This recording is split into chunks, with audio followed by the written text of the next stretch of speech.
So I'll welcome everyone in our instruction course on glaucoma surgery armamentarium. We have 5 presentations. Just a minute. Yeah, hello. Is my video on? Yeah, your video is not on, sir. Please switch on your video, sir. It's showing that cannot start video. Fail to start video camera. Please select another video camera in setting. I would request you, Dr. Partha, to log out right now and please rejoin with the link. That might help. Okay.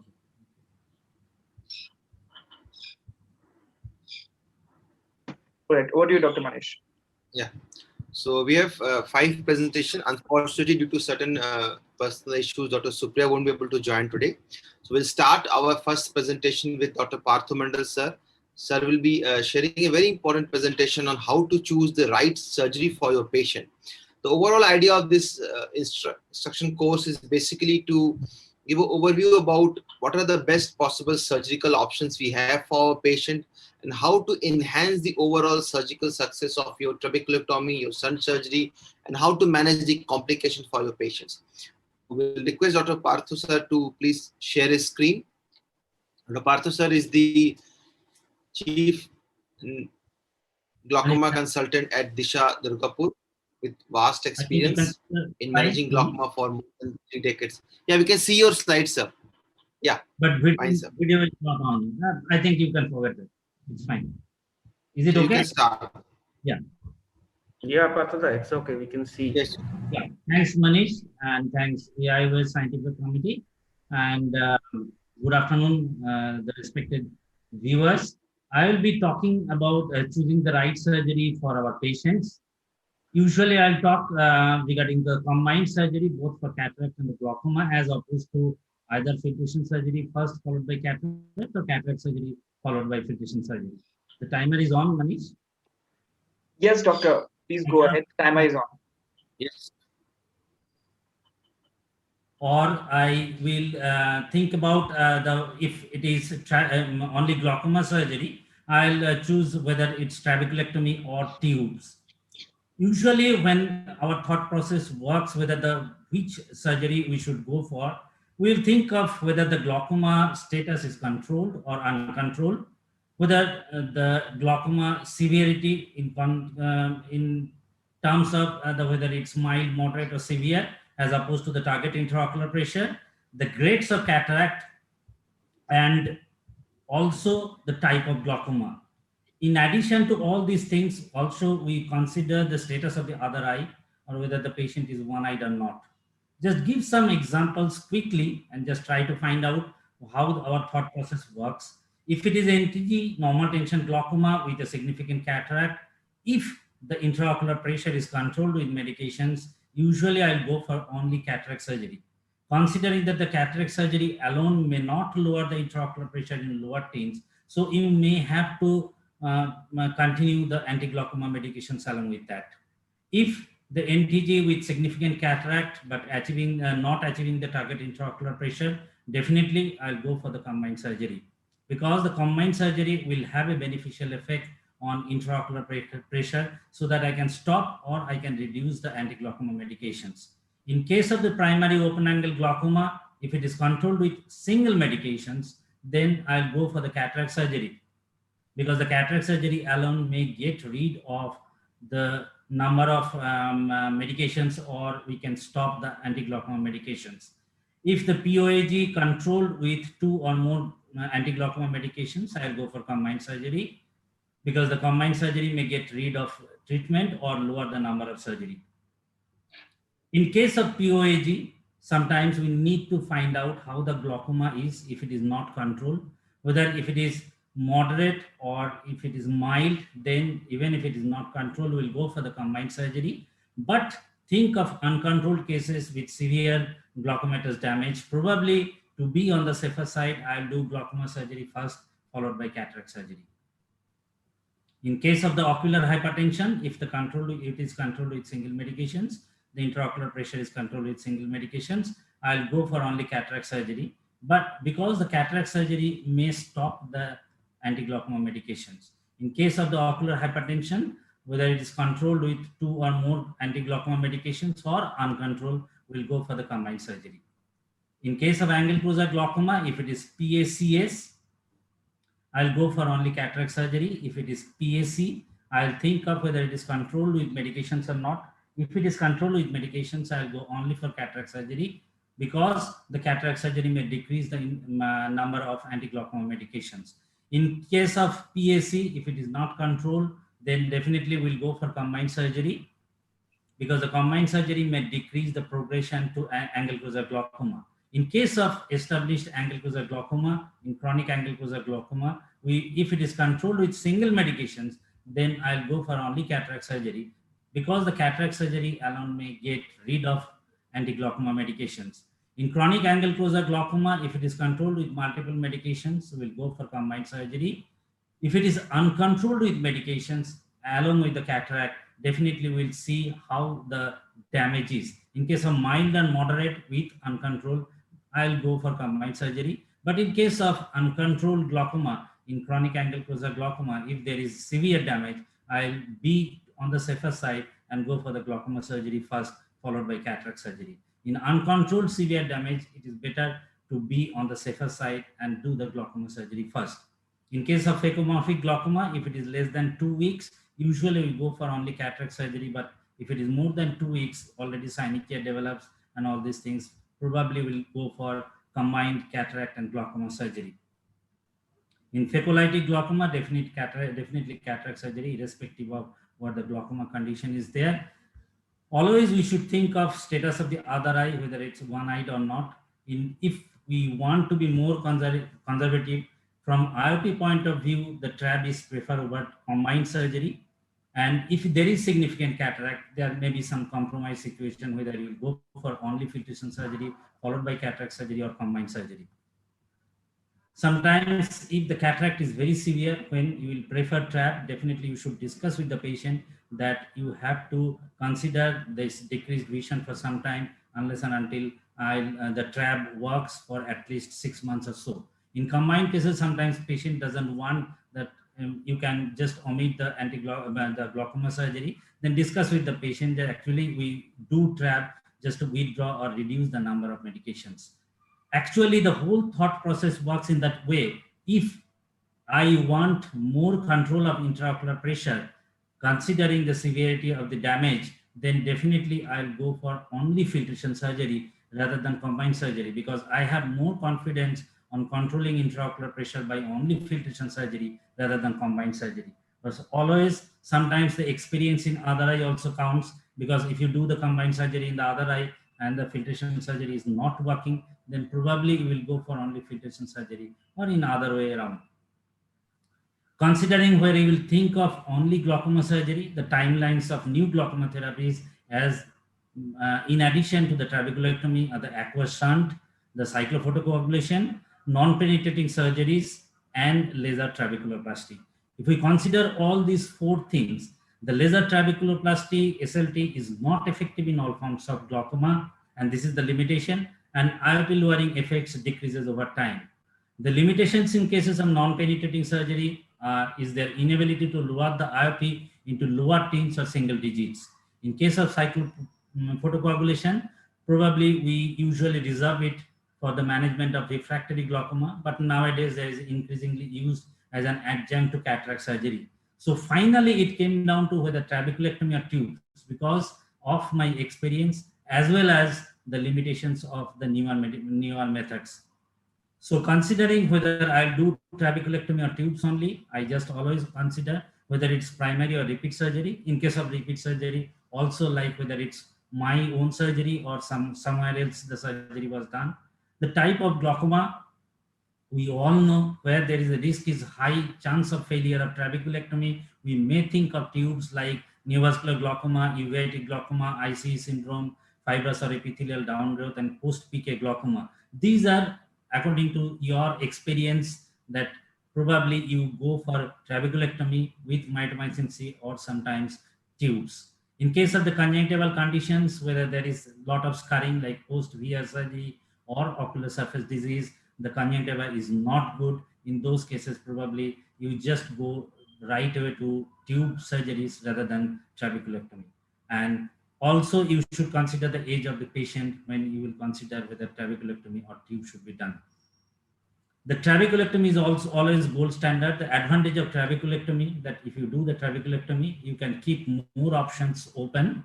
The post-surgery manipulation options are more, like the digital massage, the suture release, and all the blade needling, everything you can do, but not in case of tube. And more experience, definitely we all have more experience with trabeculectomy. The other factors also you need to consider, whether you will do trab or tubes, like scleral thickness. If the sclera is very thin, probably you will not do trab, rather than you do tubes. Status of the other eye, and as I told you before, the experience in the other eye. Thank you very much for your patient hearing. Thank you, sir. You have nicely discussed all the relevant points related to choosing what is the best surgery we have. I'm sure there will be a lot of questions for you, sir. Please be around. We'll have the discussion at the after end of all the presentations. I'll now invite Dr. Prashant Srivastava. Sir, you can please stop sharing your screen, Parthu, sir. Yeah. So Prashant is a dynamic glaucoma consultant. He's attached with Netralayam and BBI Foundation VIP, and he'll be sharing his tips on how to have a successful trabeculectomy. Thank you so much, Manish sir, for including me in this CME for the nice introduction. So I'll be talking about trabeculectomy, the gold standard surgery of glaucoma.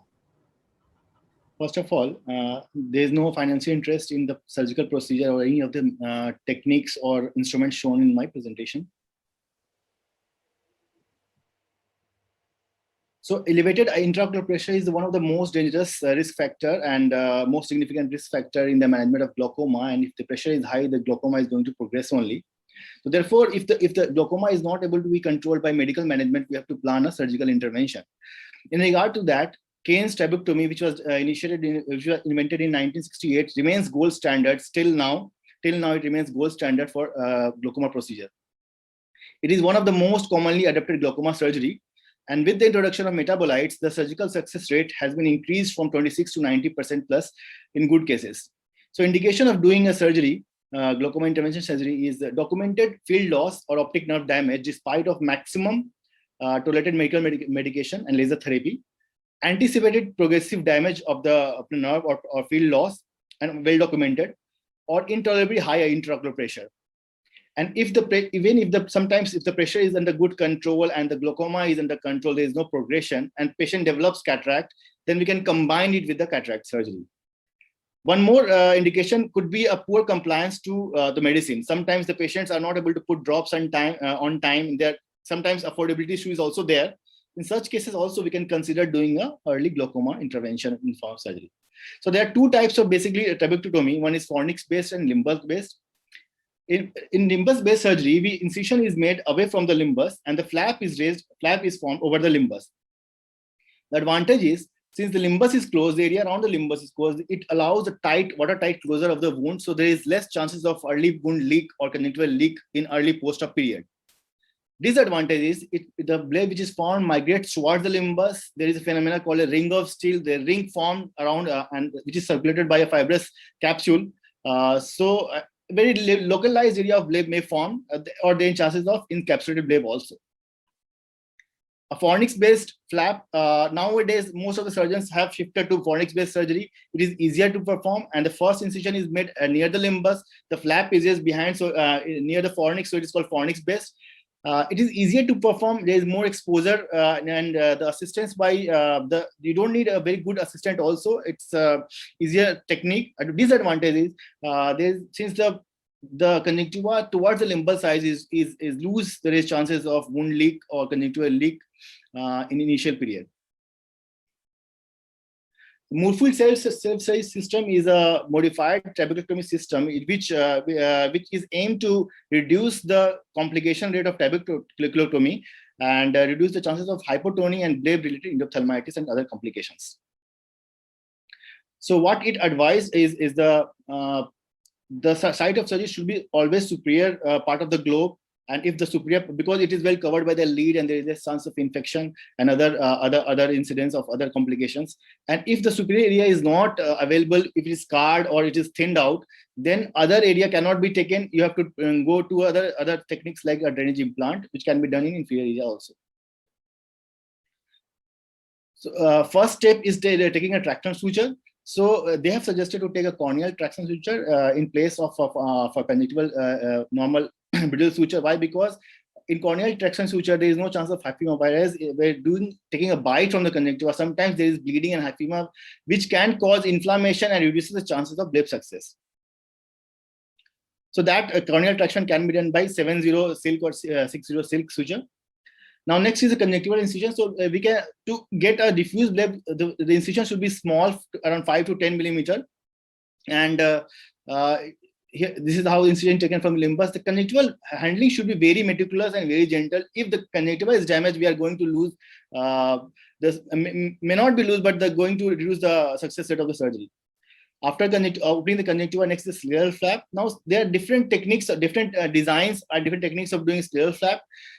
Some people do triangular flap, some people do a rectangular flap. So everything works fine. Whatever is you are comfortable and whatever success is better in your hand, you can try doing that. This is the video showing the both the steps. The conjunctiva should be handled very meticulously, and the incision should be 5 to 10 millimeter and should not be any back radial cuts. After that, cauterization should be meticulous because a small amount of bleeding or hemorrhage can reduce the chances, can induce inflammation and reduce the chances of success. Next step, to create a scleral flap, I usually use a triangular flap, and the flap initially created by 11 number blade and this 11 number knife, and then the flap is raised, and after that I take 15 number knife and then complete the flap. So it should be half thickness, not more than that, and you should not go very anterior to it, very anterior towards the limbus. You should be little away from the limbus so that the blade, the aqueous will go posteriorly, and the blade you desire is going to form posterior, not anteriorly. If you go very anterior, there are chances of getting anterior blade. Now, as I said earlier, the success rate of trabectomy is further improved by using antimetabolites. What happens in because after the surgery, there occurs subconjunctival or episcleral fibrosis or fibroblast proliferation. So that should be prevented by using 5-fluorouracil or mitomycin. They are antimetabolites. They prevent fibroblast proliferation so that they can improve the success outcome of the trabectomy. So 5 few injections can also be given in post-op period. Mitomycin is the most used antimetabolite. It is actually a neoplastic agent or used in various types of cancer. It is a DNA cross-linker inhibitor, so it prevents fibroblast proliferation. In ophthalmology, it has been used in multiple purpose. For trabeculectomy, generally we use it in a diluted concentration. So mitomycin is available as a powder form. We dilute and form a solution, and the solution is soaked in a sponge. So generally we use a PVA sponge or mercury sponge, cut into pieces and dip into the mitomycin solution, and then with the help of sponge we apply the mitomycin in the area posterior to the scleral flap. Now, timing depends on how much amount of action you want from the mitomycin. It can be 1 minute, 3 minutes, and the concentration can be 0.4 milligram or 0.2 milligram. So this is the video showing how the mitomycin sponge should be applied. You should be careful not touching the edges of the conjunctiva so that you get a necrosed area, and it should be applied away from the area of scleral flap. You should push the sponges little further from the area of flap so that you get a posterior bleb, not the anterior bleb. And after removal of the sponges, the area should be meticulously rinsed with at least 20 cc of saline or ringer lactate. Alternatively, we can also inject mitomycin in subconjunctival space before the surgery. Now, here, the very diluted concentration of mitomycin is used, which delivers a consistent dose of around 20 microgram. So actually, if you are using a 0.4 milligram concentration, you have to dilute it, mix it with the 0.1 ml of lidocaine, 0.1 ml of solution, so that you get a 20 micron dose. So advantage of this method is since you are injecting very posteriorly, there is a chance of getting a well-defined, large diffuse bleb, and there is also no risk of retaining sponges and other things. There is no risk of getting anterior bleb also. And there are several studies we have compared the results from the sponge-based application and injection-based application. They found that the injection is little better than the sponge-based application of mitomycin. This is another adjuvant which can be used. It is a collagen implant. It's called collagen implant. It's a glycosaminoglycan polymer which acts as a scaffold over which the fibroblast grows, and it forms a matrix. So there is no adhesion of subconjunctival space between conjunctiva and the sclera. So it prevents the adhesion, and it allows fibroblasts to grow in a modified way so that there is no scarring. But there are several studies have compared the outcome between the mitomycin and the collagen implant, and they found that initial period after post-operative period, the control is better. IOP control is little better with mitomycin group as compared to collagen implant. So this is a meta-analysis where compared. They have also said that initial phases in the first year of after surgery, the control is better with mitomycin, little better with mitomycin as compared to collagen. And mitomycin is very cheaper, widely available drug. The cost round is 200 rupees only, less than 200 rupees. Next step is the creation of anterior chamber entry and the creation of the sclerostomy. So first step should be, before entering the anterior chamber, the first step should be creation of a parasynthes so that it allows us the gradual decompression of the globe. And once you achieve a gradual decompression, go ahead and enter into the anterior chamber and perform sclerostomy with a Kelly sponge. Kelly sponge allows very controlled and very measured amount of sclerostomy so that you don't get a very high amount of wound leak from this area. And after that, the wound is closed with the first apical suture is interrupted one. 10-0 nylon is a good one with apical suture. Apical sutures should not be very tight. The wound is, you are not aiming to achieve this watertight wound here. There should be some amount of leak or ooze from the wound so that you achieve a success from the trabecutomy. And after that, we have to do a releasable suture. So releasable suture is a must. It's a very good technique to titrate our surgery and outcome of our surgery so that you don't get a very big bleb in the first post-op day and don't get a hypotony, so that you can control the decompression or decrease in IOP in a graded way. So this is a technique. There are many techniques of doing a releasable suture. This is a technique which I follow. First, I take a bite in the cornea, and then I enter from the. It is done with 10-0 line suture, and then I enter in the flap, and from the flap we take a transverse bite, and with the 3 folds of nylon suture, it is locked. The suture is locked, so it is just locked. We are not tying it; it is just locked, so that in post-op period, if we pull this part of the thread, this part of suture, the whole suture will open up, and this will allow the flow of fluid from this area, so that you can decrease the IOP. So after doing all the measures, also we obviously we are supposed to encounter certain complications. Complications are very common in trabeculotomy. That is why all the steps should be meticulous, and we should aim to achieve a gradual decrease in intraocular pressure. So that will decrease our complication rate. So complications will be covered by Dr. Surajit. Post-op complication, I'll be talking about intraoperative complication only. So post-op is covered by Dr. Surajit. So intraoperative complications could be first, while handling the conjunctiva, can get a buttonhole in the conjunctiva, especially if you are using a tooth forceps. So if it is a small one, it will heal spontaneously. If it's a little large, you can close it by the 10-0 nylon suture, like in this fashion. Next is scleral flap damage. Now, sometimes while making the scleral flap, there is a damage to the scleral flap. If the damage is small and it is before sclerostomy, then we can suture it or go to a new site and create it.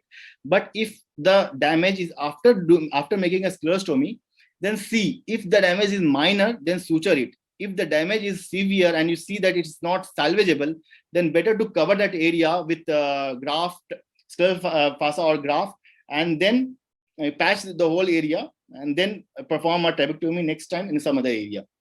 There could be vitreous loss also, especially when we are dealing a case of ophthalmos or a phakic eye. In such cases, you have to be ready with vitrectomy cutter. And bleeding is something which could be very dangerous. It starts from conjunctival bleed and can vary from iris bleed, and can be very severe, and you can have a suprachoroidal bleed also. So the aim is to go very slowly, allow gradual decompression of the globe, start the patient on maximum medication, topical and systemic, before trying to do a trabecutomy, so that the IOP drop is gradual and there is no sudden decompression which can lead to suprachoroidal hemorrhage. Suprachoroidal hemorrhage is a very vision threatening condition, and many of the patients will lose vision because of this. This is one complication that we must avoid. And other complications that you can get flat chamber in the while doing the surgery because of the posterior push. In such cases, you can push visco, put visco in the anterior segment, or push a air bubble to maintain the chamber for some extent. The rest of the post-operative complication will be covered in the different topic. So this is the end of my presentation. Thank you so much for your patient hearing. Thank you. Dr. Prashant. I think Dr. Prashant has covered in detail all the important tips related to glaucoma surgery and also about the intraoperative complication. Next, I'll be sharing my screen. I'll be presenting about glaucoma shunts, followed by Dr. Alokesh's presentation on MIGS. So this presentation of mine is basically intended for people who are interested in starting glaucoma shunt surgery. So I'll be sharing some very practical tips which I have learned over years doing glaucoma shunt for almost 5 to 10 years. So whenever you're starting a glaucoma shunt, it's important to choose the right shunt. I personally believe we should start with, there are no financial interest, but you should start with the valved implant like a Ahmed glaucoma valve, because overall the valved implant tend to have lesser hypotony and lesser hypotony related complications. So you have less choroidal effusion and suprachoroidal hemorrhage. Non-valved implants like the RD or the Barwell do have a more steep learning curve. So once you are more comfortable with the Ahmed glaucoma valve, then you can switch to a non-valved implants. Coming to also important to find the right indication. These are the common indications we use. Generally, these are patients where your trab has failed or it's likely to fail, like example, neovascular glaucoma or patient with pediatric aphakia, even pediatric pseudophakic glaucoma, because these are cases where trab has a poor success rate. But personally, I believe whenever you're starting, try to choose a simple case, like example, a case with good conjunctival mobility, maybe a pseudophakic glaucoma. You can use a pseudophakic glaucoma and you can do a primary shunt surgery for a pseudophakic glaucoma. Even a neovascular glaucoma can be chosen as the first case. Avoid cases like post-retinal surgery or a patient with a very shallow chamber like Eye syndrome or Axenfeld anomalies, because these are more difficult cases, especially post-buccal surgery are really, really difficult cases. So initially don't do these cases, because as you get experience, you can do these cases, because these cases, the conjunctival mobility is poor, the conjunctival healing is poor, so you'll have more difficulty in closing the conjunctiva. Also understand the tool you're using. There are two variants of Ahmed glaucoma valve, the FP7 and the FP8. The more commonly one uses the FP7. As per the textbook, all adults and up to above 14 years of age, you should use the FP7. And in pediatric age group, you should use the FP8. FP7, the size is around 16 millimeter. This is the place where the tube ends. This is the place where you have the flexible plate which contains the silicone membrane, which acts as a valve. So whenever you are handling this glaucoma shunt, avoid putting pressure at this area, because that can lead to damage to the valve. In pediatric cases, you can use the FP8, which is much smaller in size, just 11 millimeter. Also in patients with, in case you're doing an inferonasal surgery where there is space crunch, or you're doing a post-buccal surgery, you're not getting enough space for putting FP7, these cases you can try FP8. FP8 since has a smaller plate, so you are expected to have lesser IP reduction compared to a FP7. I'll share one example. This is a patient of Axenfeld anomaly who already had a failed trab 2 years back in the right eye. Right eye, you can see the vision is 6/12. Left eye was no light perception. You can see superiorly a failed trab, flat conjunctiva with a large PI. Now this is a young boy, already the pressure are 28 millimeter mercury on 4 medication, very advanced cupping. So in this case, definitely we need to go for surgical intervention. Since the trab has already failed, no point doing another trab again. Personally, I have not used Ologen much, but whatever cases I've done, I've not found it to be great. But yes, glaucoma shunt is a very good option in this patient, considering it's a young patient, Axenfeld anomaly, and already with a failed glaucoma surgery. So this is a small video of a glaucoma shunt surgery using Ahmed glaucoma valve. The various technique, I'll just share the technique which I am following for my patient. You can have a limbal based conjunctival flap, or a fornix-based conjunctival flap. I generally make a 2 or 3 millimeter limbal-based conjunctival flap, and we'll do the conjunctival dissection. You try to open an area which is good enough to insert the plate of the implant. Once you've done the dissection anteriorly, you need to dissect posteriorly, create the space for putting the plate of the implant. We are now priming the Ahmed glaucoma valve. Once you inject the fluid, you can see the fluid coming out from the back portion, which indicates that the tube is patent and the valves are functional. In case the fluid is not coming out, this means the valve or the silicon membrane have fused. In these cases, you have to discard the Ahmed glaucoma valve. So in that case, always keep a backup Ahmed valve whenever you are doing this surgery. The plate suturing should be done at least 8 to 10 millimeter behind the limbus. In this case, probably I'm doing just 8 millimeter. You can use a non-absorbable suture like a 90 nylon. Like I use a 90 nylon. This suturing is extremely important. Suture it properly. If the plate is too anterior, there will be pressure on the suture section. You have a higher chances of plate erosion. Once you have sutured the plate on the two sides, then you cut the tube so that at least 2 to 3 millimeter of tube stays in the anterior chamber.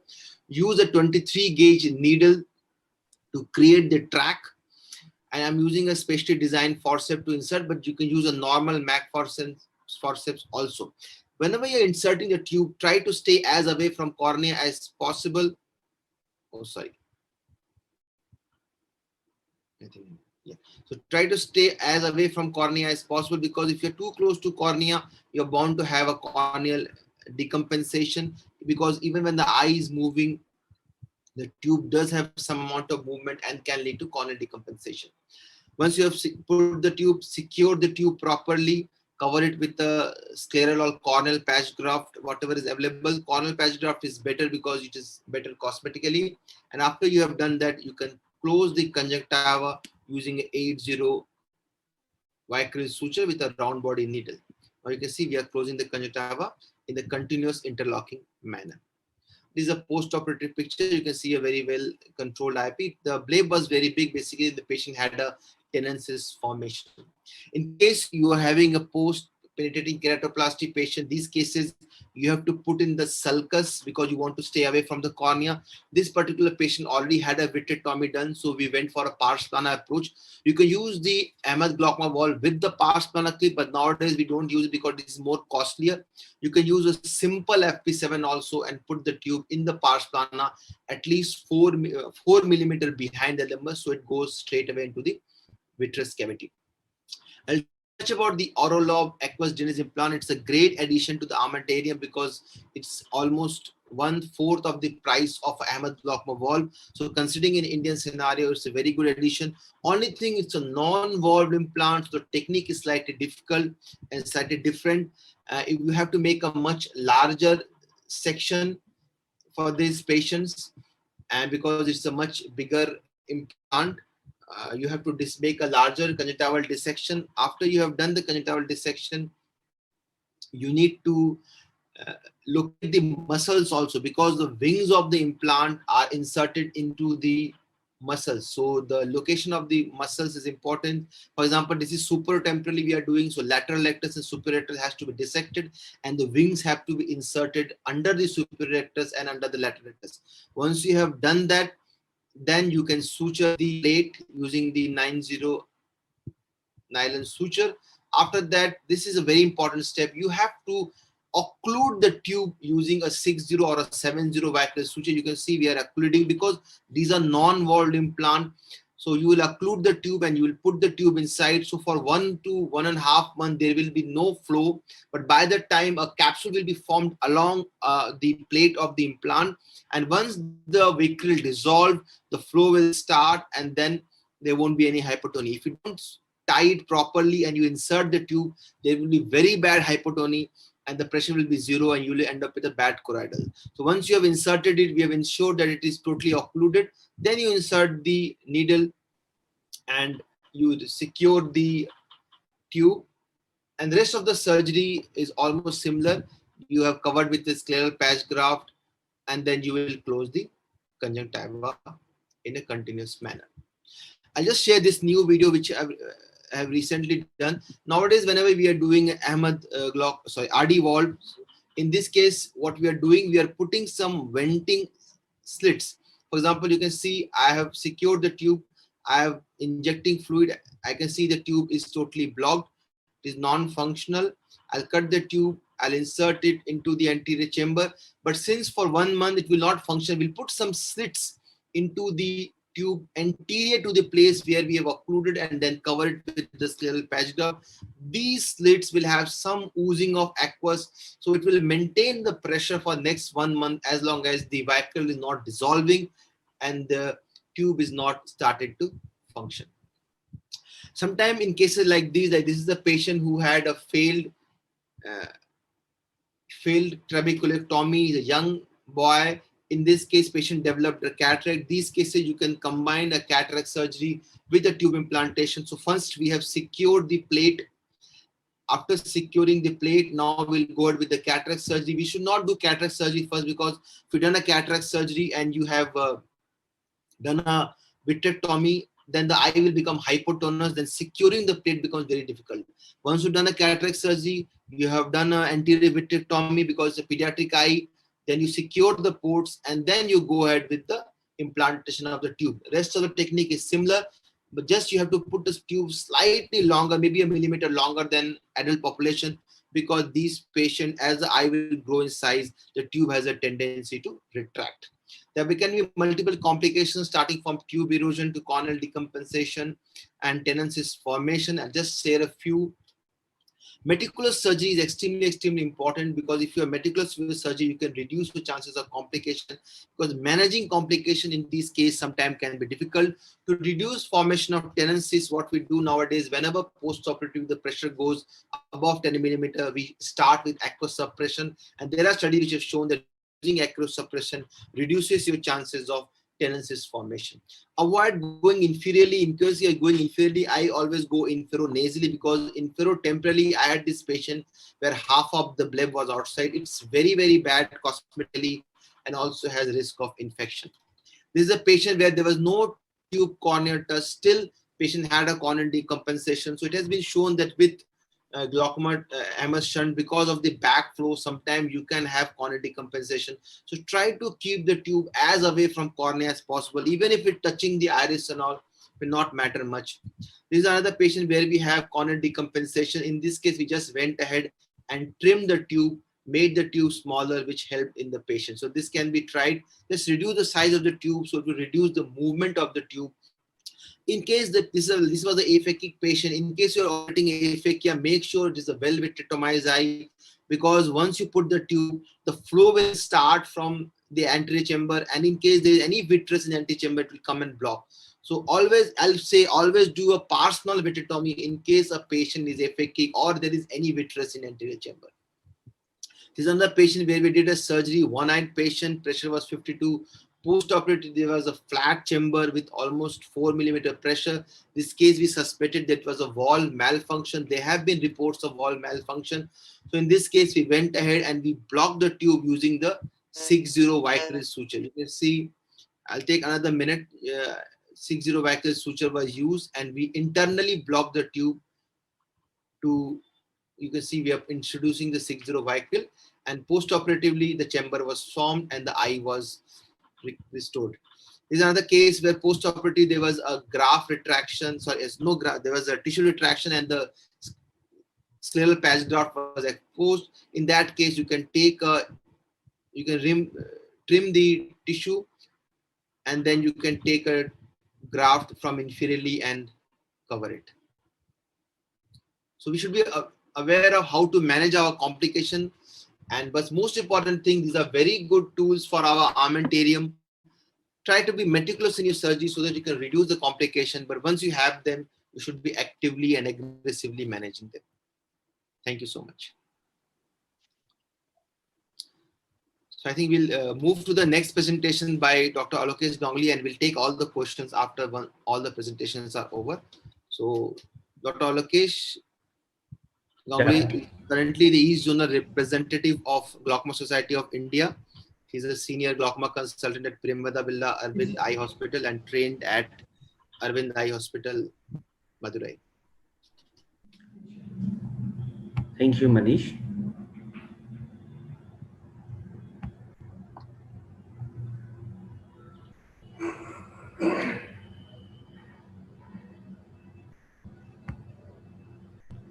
A very good afternoon to you all. Today, at the very outset, I must thank Dr. Manish for inviting me to be a part of this instruction course. I'll be speaking today to you on microinvasive glaucoma surgery procedures. So, the following procedures I'll be speaking about, the first is the trabectome, next is the eye stent, then the CyPass micro stent, and the Zen implant. Coming to the first, the trabectome. The trabectome is a procedure by means of which about 90 to 120 degrees of the trabecular meshwork tissue is disrupted, and the idea is to expose the collector channels to the aqueous so that it gets a direct access to the collector channels. It is shown to increase the outflow of the aqueous from the anterior chamber. It uses a very high frequency electrosurgical tip, and studies have shown that the intraocular pressure reduction is about 23% in primary open angle glaucoma patients. So here we are sharing with you a small video clip of how the trabectome surgery is done, courtesy Dr. Aiki Ahmed. A Kepes lens is being used on table to facilitate the view of the trabecular meshwork. Coming to the eye stent, it's a titanium stent which is implanted into the Schlemm's canal via the trabecular meshwork by a specifically designed manipulator. It has got a lumen, and that lumen opens into a de-roofed structure, and there are retention arches on it to fix it and prevent it from migrating from the trabecular meshwork. Again, some studies have shown up to 22% reduction in intraocular pressure after the implant in 18 months' time. And multiple implantations have been done in some studies where 30% reduction has been shown after 2 implants extending up to 6 months of time, and 40% reduction in the intraocular pressure after 3 implants in 6 months' time. So these are the pictures of the eye stent. Here you can see a schematic diagram of the eye stent. And these are 2 eye stents which are usually implanted about 3 clock hours apart from each other. Another small video we'll share with you of the implantation of the eye stent. This is the implantation technique with the direct observation Keppe lens, and a slight angulation of the implantation is required to track it into the trabecular meshwork. In some cases, you may observe some active bleeding from the Schlemm's canal. And after withdrawal, that is the eye stent in situ. So coming to the CyPass shunt, it's a supraciliary device. It creates an outflow pathway to the suprachoroidal space. It's about a 6.5 to 7 millimeter long tube with an outer diameter of 0.5. It's made up of polyamide material. It is inserted on a small guide wire with a special tip that separates the iris from the scleral spur. The device is inserted into the cleft that is created. Studies have shown that the intraocular pressure reduction has been up to 34% by 12 months' time. So there is again a small video of the CyPass insertion into the cleft between the scleral spur and the iris root. The structure of the device ensures that it follows the curvature of the globe. But amongst all these procedures, there have been a few considerations where for some time the approval has been taken back for issues relating to the endothelial count in the cornea after implantation of these devices. And the European Glaucoma Society says that there is not enough data to support their efficacy and safety, and therefore is not endorsed. We'll share another video of a canaloplasty. Here a deep Scleral flap is raised and a light emitting diode tipped instrument is inserted into the Schlemm's canal. As it advances through the Schlemm's canal, the surgeon can see that it is on track and follows 360 degree round. It's taken out. The Schlemm's canal is exposed by means of this, and the flap is closed. Coming to the mini express mini shunt, it's a stainless steel device which helps in augmenting our conventional trabeculectomy. It has got, however, cost issues, at least in our country. It ensures earlier visual recovery, and the main consideration here is perhaps the less hypotomy that it claims to create. Is the device insertion inside of instead of the sclerostomy that we do. This device is inserted there and the flap is closed on top of that. So obviously there is a lot to choose from, but till that time that these devices are perfected and a greater role these devices can play in our scenario, and specifically the limitation of these devices in the angle closure components of the glaucoma that we see more in our country, we should look at these developments with a hopeful eye and wait for perhaps a much more viable option in microsurgical glaucoma surgical devices. Thank you for your kind attention.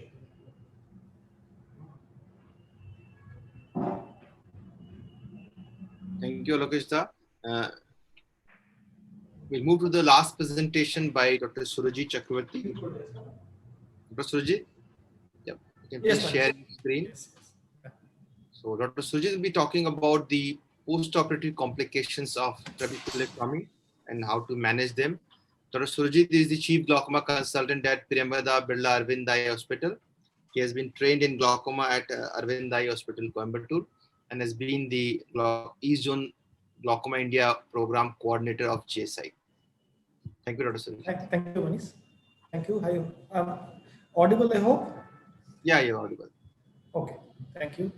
It's actually a huge topic. For a short time, I think I will get some extension. So here I go.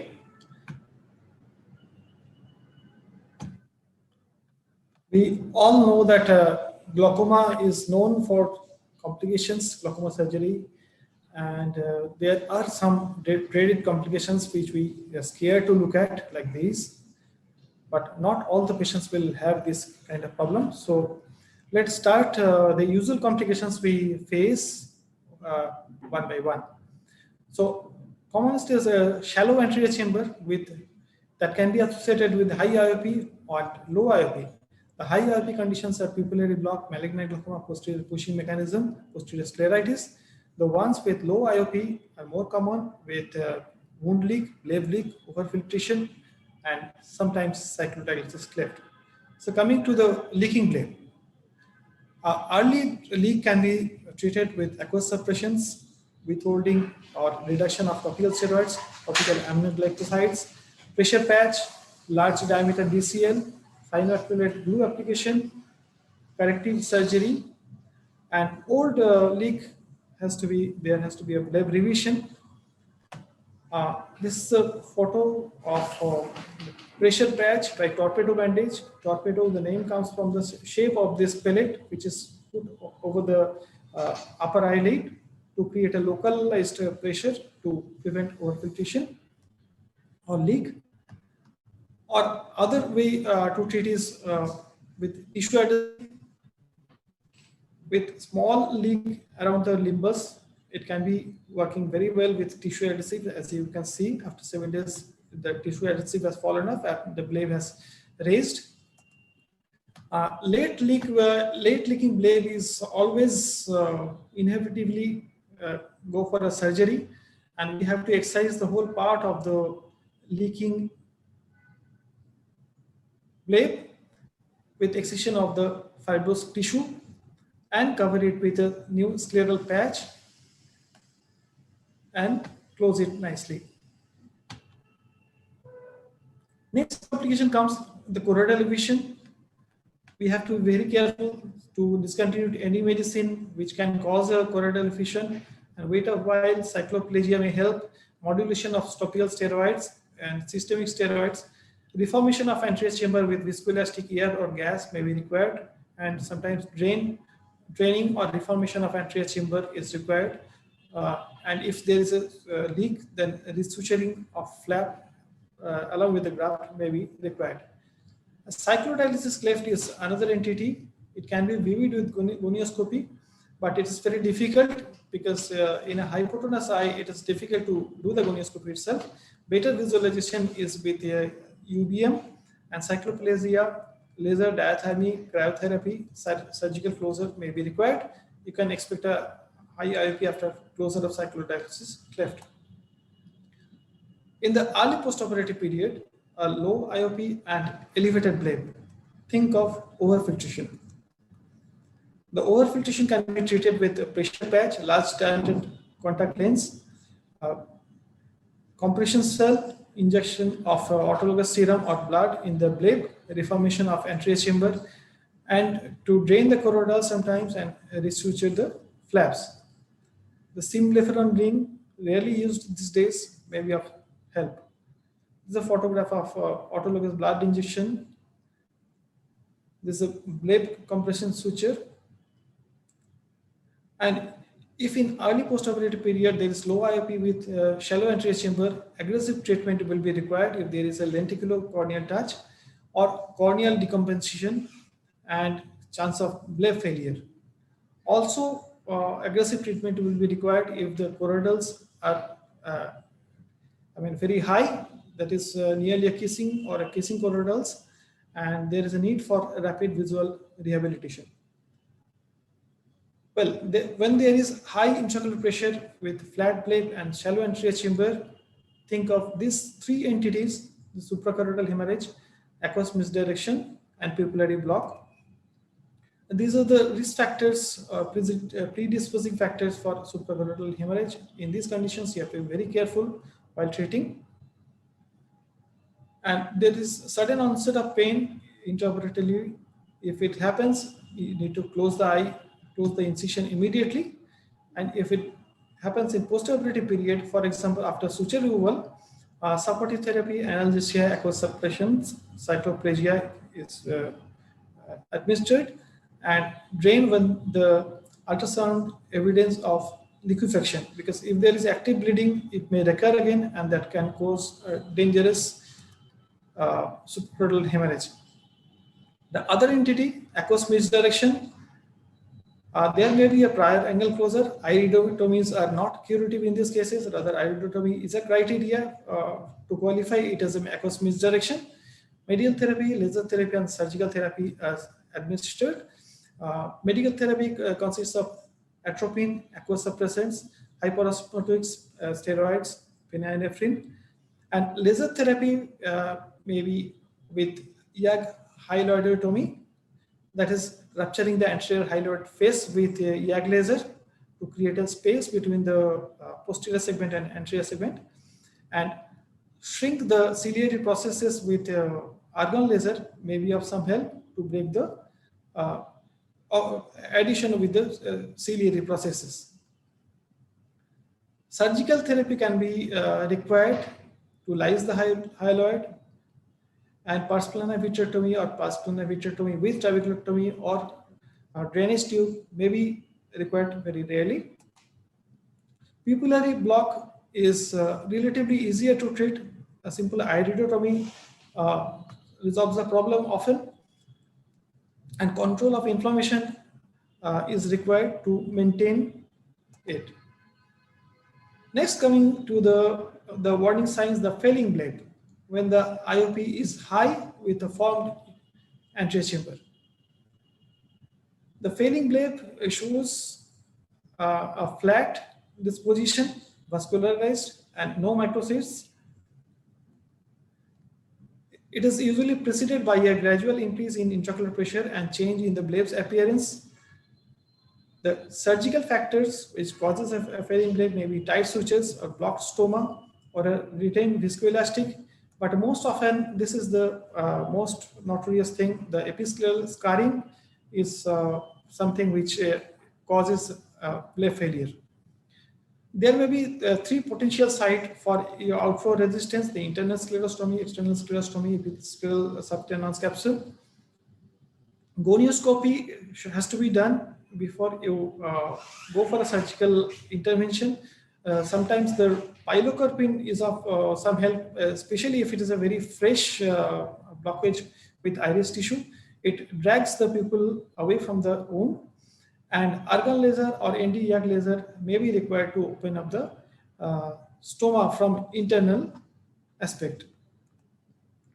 So the normal algorithm is like this. If you get a failing bleb with the stoma still patent, increase the steroid to reduce the fibrosis, and subconjunctival 5-fluorouracil injections may be of help, and digital massage and suturolysis or releasing of the sutures are of utmost importance.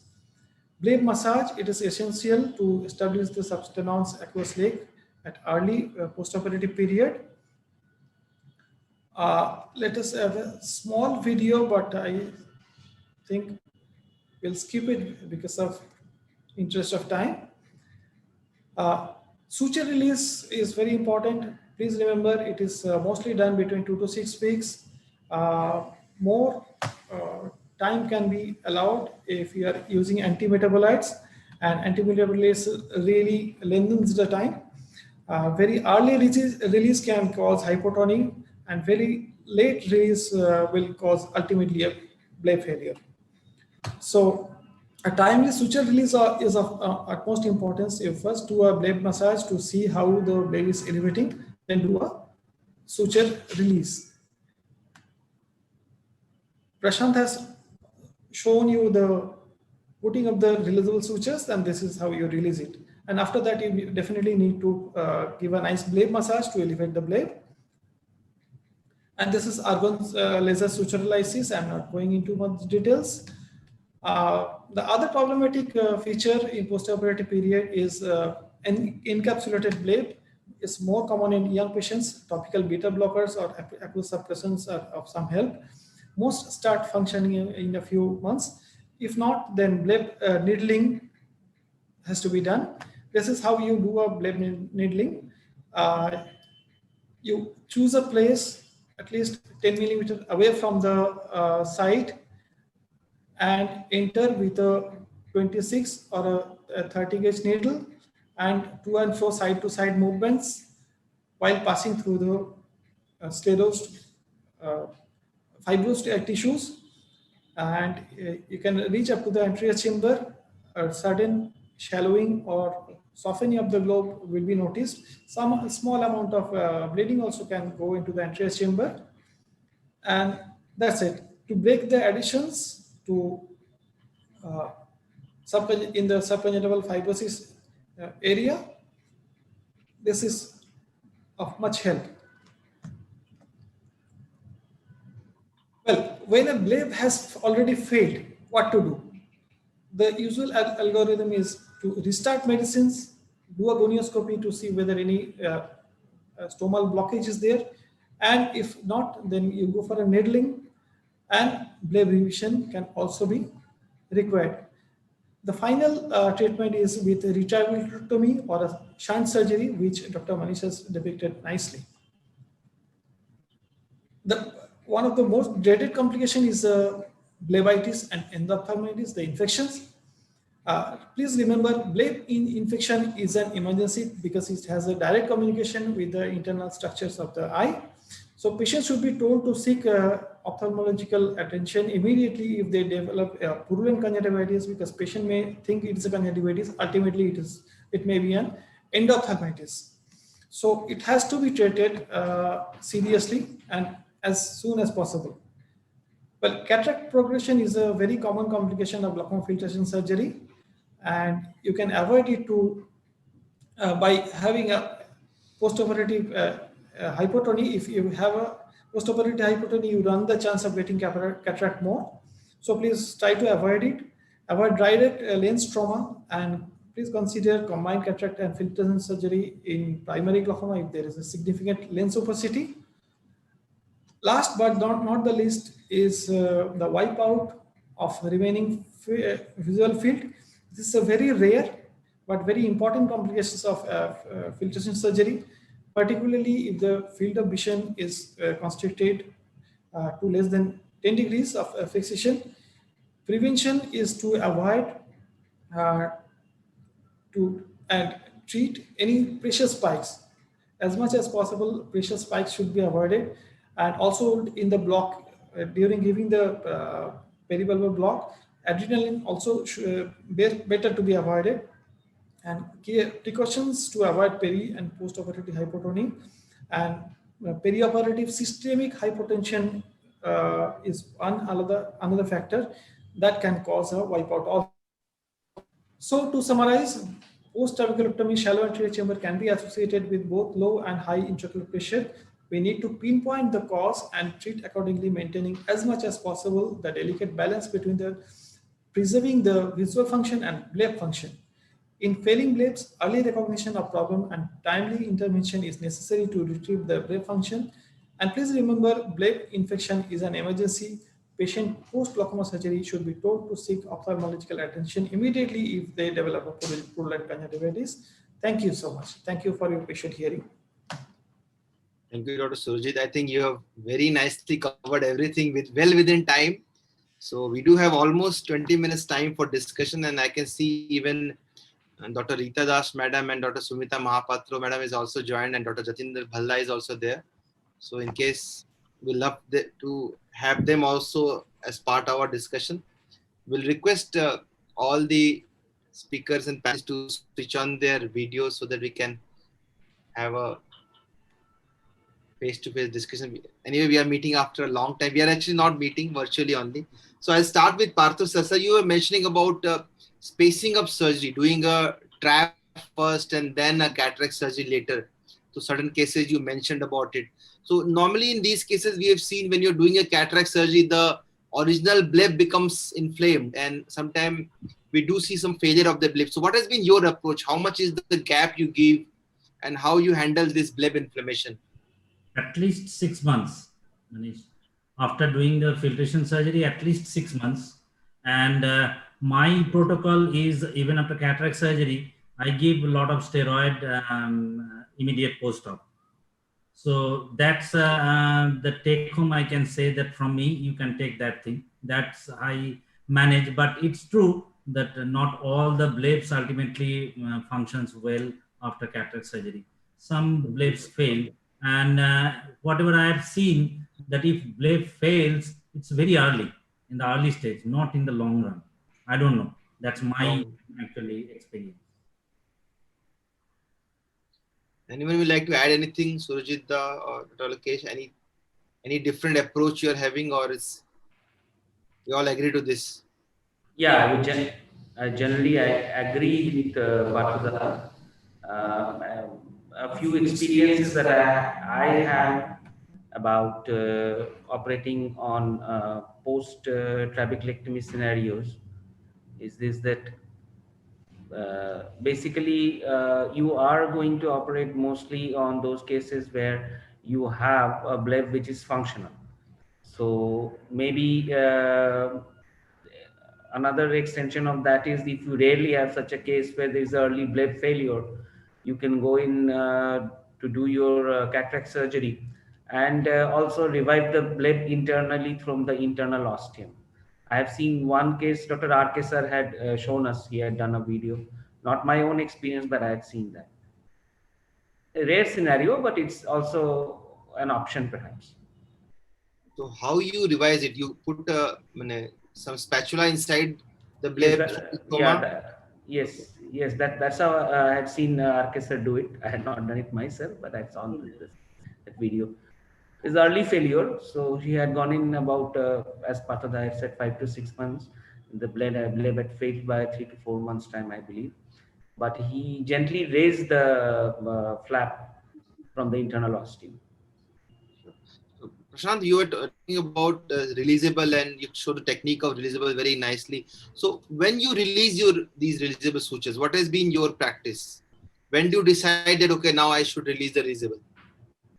So initially, I used to be very aggressive. So when after I'm calling all the patients on first post-op day and seeing the pressure is little high, maybe 20 or 18 also, I used to release the suture. And then sometimes I had was overfiltering blade. So ideally, so now I've shifted. Now that thing I learned. So initially, even if you have a releasable suture in place and you have slightly high IOP of say 25 also, you should first try blade massage and then follow up the patient. Blade massage can do well. You can form a good blade with blade massage. Even the sutures are tight also. And removal of sutures should be kept at least after 7 days, so that you don't have those very big blebs. So initially I used to remove and then being scared that my surgery is going to fail after 21 pressure in the third day or so, I used to remove the sutures. And then that used to happen, a bleb, very big diffuse bleb, and patient developed choroidals and all. So then I learned that at least 7 days you wait, do a bleb massage. And once you see again, call the patient after 5 days, again you see that pressure is again high. On table, obviously you're doing a massage. On table, after sleep time examination, after you see the pressure will obviously fall. But you calling the patient after 5-6 days, again the pressure is high, then that is the time I think to remove the suture. So generally you will release after 7 days. 7 days, at least after 2 visits. After second visit. After second visit. Well, can I tell you something? Yeah. Yeah, actually, it all depends on the profile of the patient. Basically, if the patient is having a neovascular glaucoma or that kind of thing, uveitic glaucoma, and you have done a surgery, and you are expecting a very early bleb fibrosis, then you can go for an earlier release. And if it is normal, and also be very careful to all of you. Be very careful about using a suture, particularly if it is that is the only suture or something, like many times we use in a patient who is aphakic. Because in our student life only, in our fellowship, I had the misfortune or the fortune to see one patient, aphakic patient, where after suture removal, the patient had a spontaneous suprachoroidal. And that also happened after nearly 28 days for the surgery. That happened, and it was very difficult to restore or retain any full vision for that particular patient. So aphakic should be very careful to delay, not to release it very early. I would ask you one thing, Manish. Yes. In case of tube surgery, sometimes what I feel that I miss whether it is the hypertensive phase or the failing or failed tube surgery. How do you differentiate? Do you see the bleb morphology or something like that? Whether it's hypertensive phase or it's not working exactly? So generally what we see in a hypertensive phase, you will see a large bleb with a high pressure. So that is this indication that your bleb is functioning, still the pressure is high. So if we lift the conjunctiva, we can see the bleb is formed. You will not be able to see the plate. You can see there is elevation over the plate, indicating it's a functional bleb, yet the pressure is high. But if it's a failed bleb, you will see the plate. When you will lift the conjunctiva, you can see the plate. So this means the bleb is not functioning. Right. Already the fibrosis has happened and closed that space so much that it will not work. So this can be one indication which can differentiate a failed AGV versus a hypertensive AGV. So, and one thing which I shared, that using a, yes sir.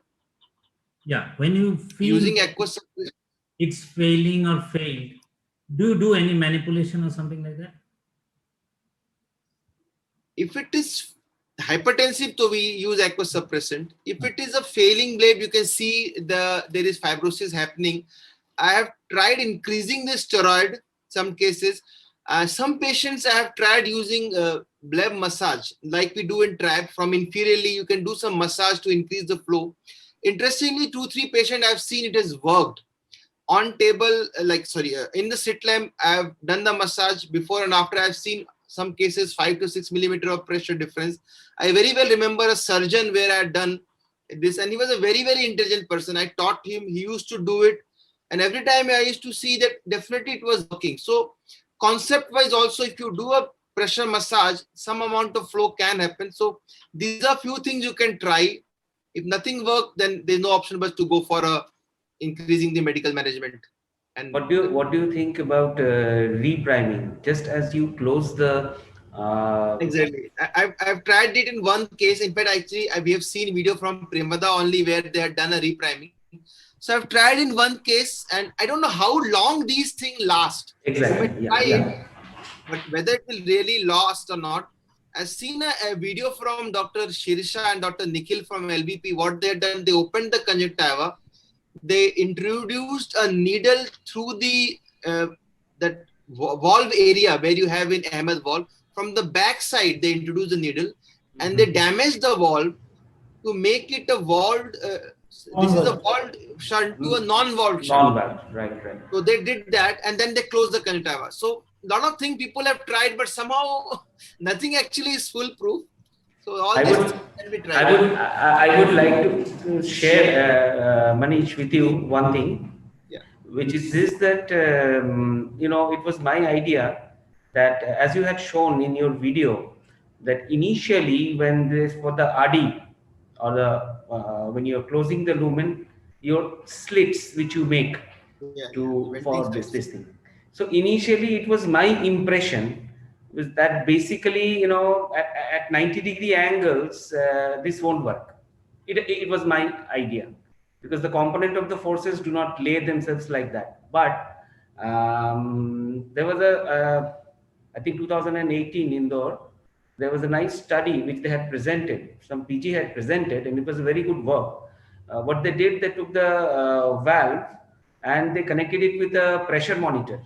And they showed that for these slits at 90-degree in the walls to work with a normal turbulent or laminar flow, at 90-degree, you need the pressure valve to be pushed up to beyond 70, and to have effective flow from that, you have to reach almost 88 millimeters of mercury.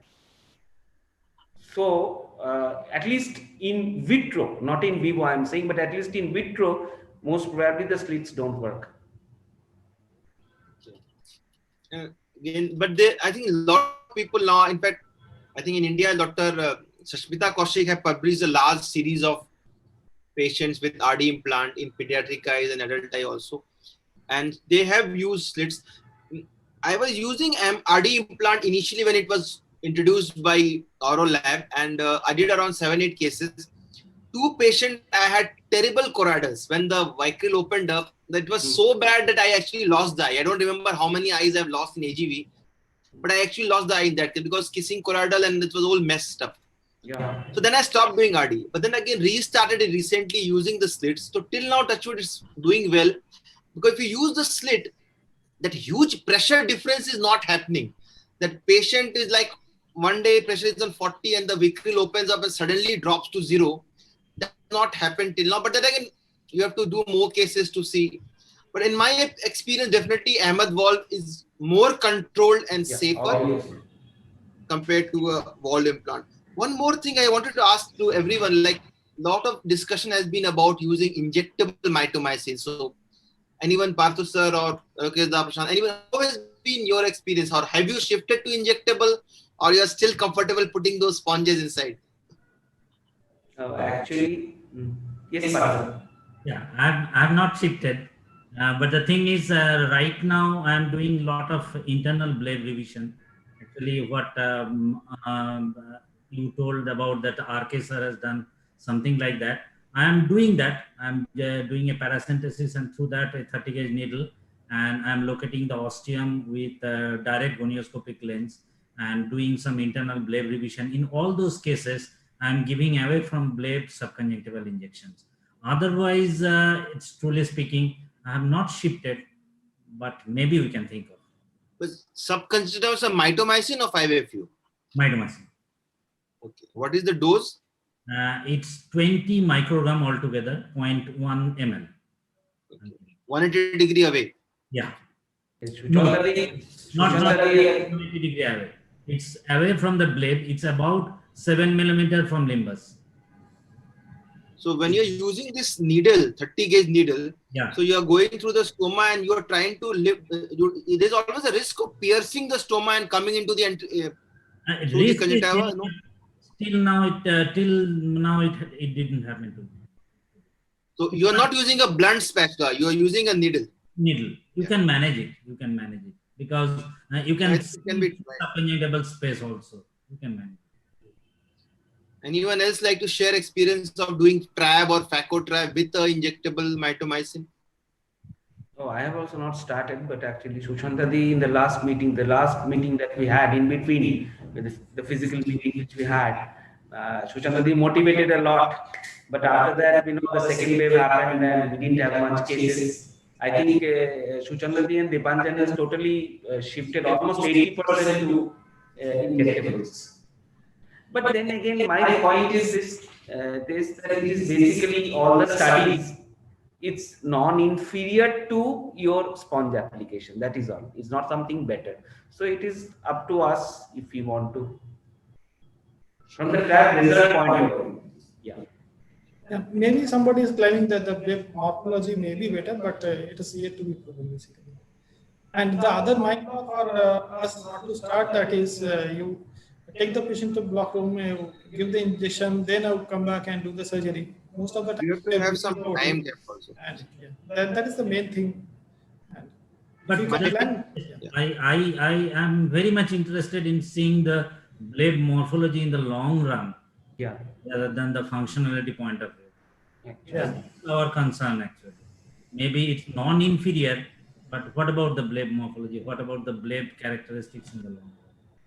Case of Another thing I wanted to ask you, Partha, Prashant, or Manish even, how late have you released a releasable suture and seen that it works? How late? 5 weeks I have done, and it worked, but not in all cases. A few cases, it worked. 5 weeks. I tell you about my releasables actually. What I do, like post-operatively, I don't use the central releasable. So as Surajit was mentioning, if it's a central releasable, even 2 weeks can be very risky. Central suture is a interrupted suture. I use a side releasable. Right. So side releasable, I can be little aggressive. Say after a week or two, say I'm massaging and the pressure is high. And when I'm seeing the bleb increase, it's a very slow increase. I'm taking a lot of effort to increase. This means the fibrosis has formed. So I can release. On the other hand, I'm giving little massage and suddenly the bleb is lifting up. This means better you don't release. So this is the way you decide, and looking at the bleb color, and as Surjit was mentioning, if it's a neovascular glaucoma, you will be more aggressive. If it's a primary open glaucoma, you'll be less aggressive. Myopia, you will be less aggressive. So this way you decide. But I had a patient where the pressure was consistently 26 to 30. At 6 weeks also, 26 to 30. Massage, it's coming down, but he's not able to massage properly. And how many times I'll massage? It's now almost 6 weeks and the pressure is still, and it was a central level. And I had used mitomycin like I do. So I thought 6 weeks now, nothing will happen. I gave a massage, little bit bleb. I released it. Chamber became shallow, developed choroidals. 6-6 vision became a 6-18 vision. And then he said, what have you done? Like I was seeing so well. So you never know how the eye will behave. 6 weeks, I released the releasable. 3 months, I had to put him on steroid and we're hoping it goes. So it's very difficult to say this is good. And there are cases after 1 week you release and the bleb is still not forming. So it's very variable actually. And sometimes it is so fibrous that Very after true. 2 weeks or so, it's so difficult to pull that off. Yeah, exactly. So Sometimes it breaks. that is the beauty of glaucoma surgery. You don't know So how the eye will unpredictable. behave.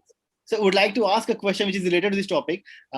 Suppose you have removed a releasable suture around 10 days or so. Bleb formed again. Patient came back after 2 weeks. Now bleb is flat again. You have an apical suture in place. Bleb is flat. So can we try cutting the apical suture on slit lamp or theater? So what should be done? Bleb is flat. Pressure is high. We had released the releasable suture and that had formed the bleb. Now again it is flat. It has happened to me. Post-op? Yeah, we do a organ laser suture glasses. That is quite possible. Organ laser, I sometimes because of the condition that you have mentioned, neovascular glaucoma, and the bleb is red and congested. In such cases, it's not visible. In such that was a case where there was nothing visible inside the bleb. So argan suture lysis was not an option in that case. That is the problem. It was Particularly if the tenance is thick, you may not be able to visualize. But if it is only congestion, then with the pressure it blanches basically, and you still can see the suture. Only thing is it's very thick tenance. and In that case, maybe needling can be tried. Like what you're saying in slit lamp, you go and cut the suture. It's basically needling only. You go and cut the suture and lift the flap on. Right. but is Basically, there any risk of doing that? Risk of infection doing that on slit lamp? Yes, actually, it should be done in the OT, I believe. It should not be done in the. What do you think, Partha? I think even from the medical legal aspect. I don't know about medical legal aspect, but all the suture lysis I did slit lamp only, but with argan laser, not here. Yeah. And I'll go with Surajit because visibility is not a problem. Most of the time when I thought that I'll do the suture lysis, visibility was not a problem. But one thing definitely sure, if your suture is not tight and if you think that after lysis it's not gaping properly, it doesn't work. Mhm. You're sure that it's not working. No, maybe for Prashant's case, you can take him to the OT and Okay. you can give a mitomycin injection and then actually do the needling and cut the suture at the same go. Because if it is so early, if it is going so flat and with the neovascular type of feature, it is definitely going to fail. And do it, but Prashant, this is my routine protocol. If you give digital massage, if it is fine, leave it. If digital massage with suture release, if it's fine, leave it. If it's not, then suture lysis. If it's not, then go for internal revision. There is no other way. You don't have any other way actually. I was asking whether we can do it on slit lamp or we have to. It is compulsory to take the patient in theater. That is. So I think with a needle, I think you have to.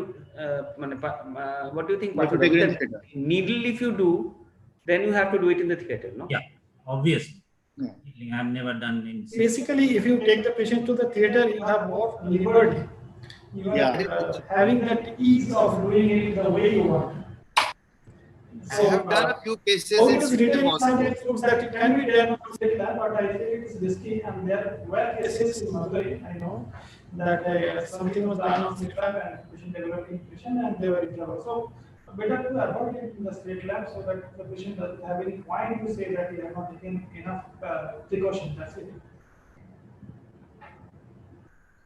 Surajit, I have a question for you. Like you were mentioning about using scleral patch graft or necrosed bleb.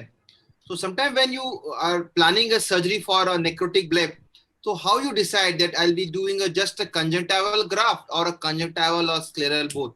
So any practical tips you'd like to share? Always keep both handy.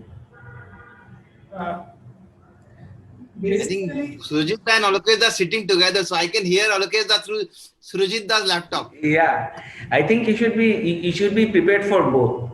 I mean, see. But how you decide on that when you're operating, anything you like to share? Like suppose you are prepared for both.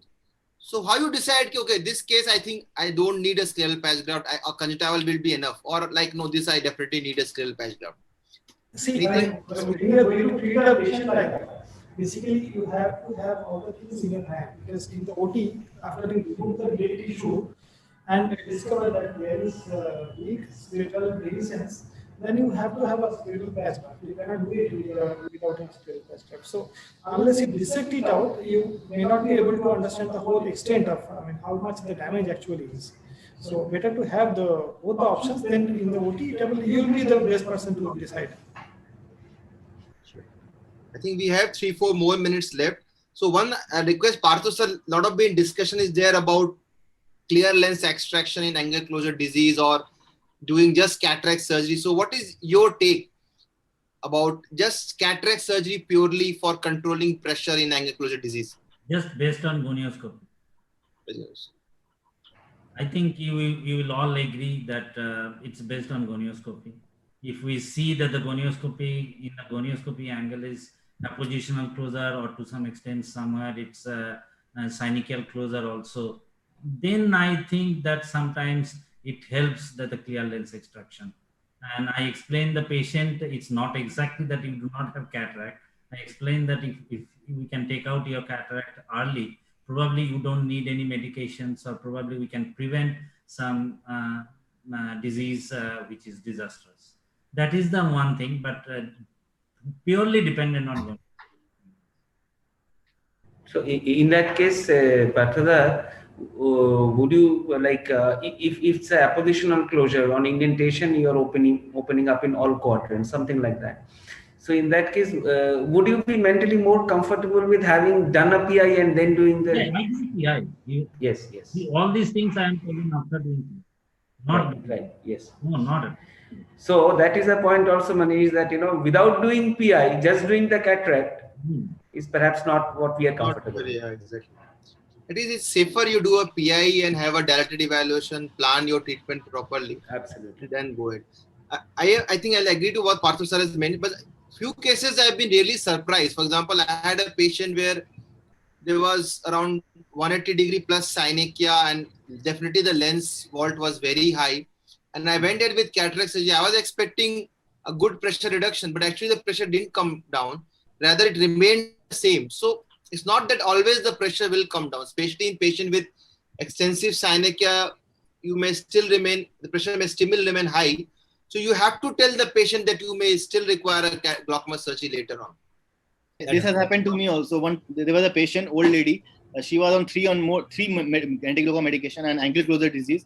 So one eye patient. So I thought, okay, we'll go ahead with cataract surgery and this will reduce the pressure. But that didn't happen. In fact, the pressure was high after surgery, and we had to take her to the second surgery after a week for TRAB. So that was more problematic, and she had high pressure after the cataract surgery. So sometimes it is ulta, the reverse. I think we'll just take one more question. Lokesh, like you were talking about MIGS. So MIGS is very popular in US. Like they use all types of these. What do you think is the reason why it is not picked up in India? What could be the possibility?